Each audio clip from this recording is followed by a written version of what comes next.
देख रहे हैं अमृत दर्शन न्यूज और मैं हूं आपके साथ मानवी ठाकुर। देवी अहिल्याबाई को समर्पित इस बैठक में मोहन यादव सरकार ने कई महत्वपूर्ण फैसले लिए। बैठक की जानकारी देते हुए सीएम मोहन यादव ने बताया कि आज की बैठक में मध्य प्रदेश के 17 धार्मिक स्थानों पर शराबबंदी का फैसला लिया गया है। इन 17 स्थानों में उज्जैन नगर निगम के अलावा दतिया, पन्ना, मंडला, मंदसौर जैसी 6 नगर पालिका, मैहर, ओमकारेश्वर, ओरछा, चित्रकूट जैसी 6 नगर परिषद, सलकनपुर जैसी 6 ग्राम पंचायतों में शराब की दुकानों को पूर्ण बंद किया जाएगा। सीएम ने कहा कि शराबबंदी की दिशा में ये पहला चरण है। इसके अलावा नर्मदा नदी के दोनों तटों के 5 किलोमीटर के क्षेत्र में शराबबंदी की पूर्व की नीति यथावत जारी रहेगी। आज की बैठक में विधवा, तलाकशुदा जैसी कल्याणी बहनों के पुनर्विवाह के लिए 2 लाख रुपए आर्थिक सहायता देने का फैसला लिया गया है। प्रदेश में तबादला नीति के तहत विशेष परिस्थितियों में मंत्री भी अपने विभाग में तबादले कर सकते हैं। सामाजिक समरसता के लिए महू स्थित अंबेडकर विश्वविद्यालय के बुनियादी विकास और विधि विभाग के लिए 25 करोड़ रुपए मंजूर किए गए हैं।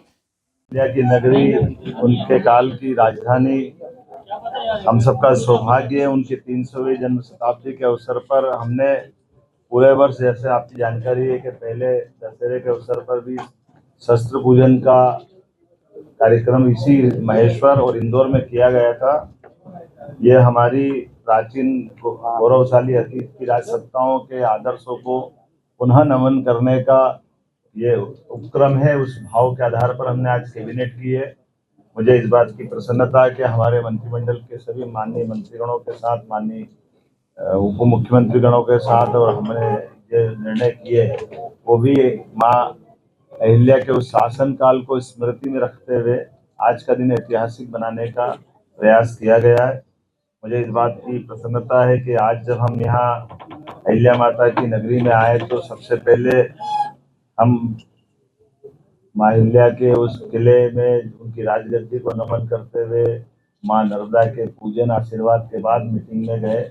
और खास करके दोनों पक्ष के, हमारे होलकर वंश के यहाँ के रिचर्ड साहब जो वर्तमान में राजगद्दी के उत्तराधिकारी हैं, और माँ अहिल्या के मायका पक्ष से हमारे राम शिंदे जी जो चेयरमैन महाराष्ट्र लेजिस्लेटिव काउंसिल के भी माननीय अध्यक्ष हैं, वो हमारे बीच मौजूद हैं और मौजूद थे, जिनके आधार पर हमने अहिल्या माता के दोनों वंशों से जुड़ करके इस भावना को प्रकटीकरण किया है।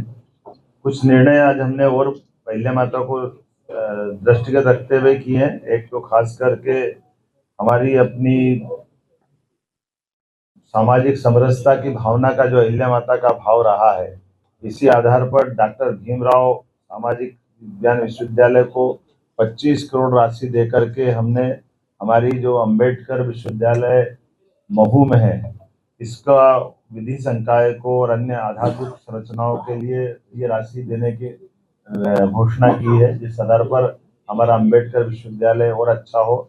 आपकी सबकी जानकारी में रहेगा, डॉक्टर भीमराव अंबेडकर की जन्मस्थली महू है और हमारी सरकार, भारतीय जनता पार्टी की पूर्ववर्ती सरकारों ने ही उस स्थान को एक तरह से तीर्थ स्थल के रूप में विकसित किया है। लेकिन उसके साथ साथ वहाँ के विश्वविद्यालय का भी अंबेडकर जी का चूंकि शिक्षा में बड़ा योगदान है, और आज हमने निर्णय किया कि लॉ में भी उनकी बड़ी भूमिका है, तो विधि संकाय के साथ उसको एक्सीलेंस, सेंटर ऑफ एक्सीलेंस के नाते से भी विकसित किया जाए, इस दिशा में हमने आज निर्णय किया है। कुछ निर्णय और भी किए हैं, जैसे एक निर्णय हमने किया है कि विशेष परिस्थितियों